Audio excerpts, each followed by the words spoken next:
After months of procrastination and accusations and closed-door meetings, Congress finally passed a fiscal cliff bill last night. It left everyone relieved, but no one truly happy.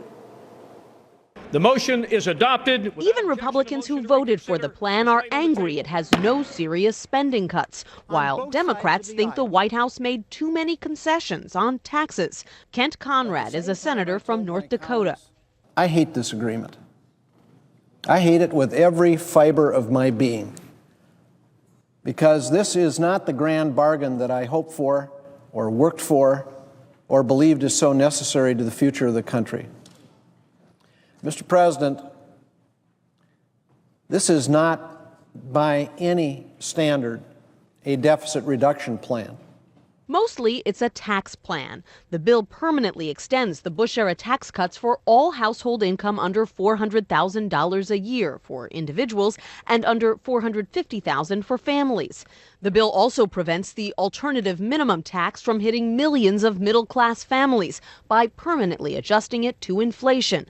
The bill bumps the estate tax rate up from 35% to 40%, exempting the first $5 million. And it allows the 2% payroll tax holiday to expire, adding about $1,000 to the average family's tax bill in 2013. But the last-minute agreement only deals with half the fiscal cliff. The other half is $110 billion in across-the-board spending cuts to defense and domestic programs this year alone. Negotiators decided to postpone those cuts for 2 months, setting the stage for another spending fight that Republicans like Bob Dole of Illinois are eager to have. I, for one, hope that we can talk about reining in the out-of-control spending. But that, again, it's not going to happen with one party or the other. It's going to have to be about bipartisanship.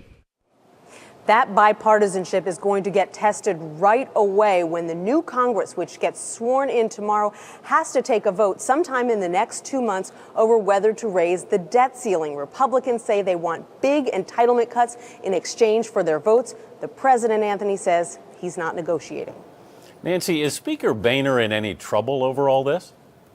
Well, the speaker does come up for a vote tomorrow about whether he gets to keep his speakership. There were certainly some conservatives who were frustrated about the fact that they had to take this vote on the Bush tax cuts, but most of them don't seem to be blaming him. They knew the tax cuts were expiring. They knew that the political reality was that they weren't going to be able to keep all of them, so most of them don't seem to be holding the speaker accountable. All right, Nancy Cordes at the Capitol. Thanks, Nancy.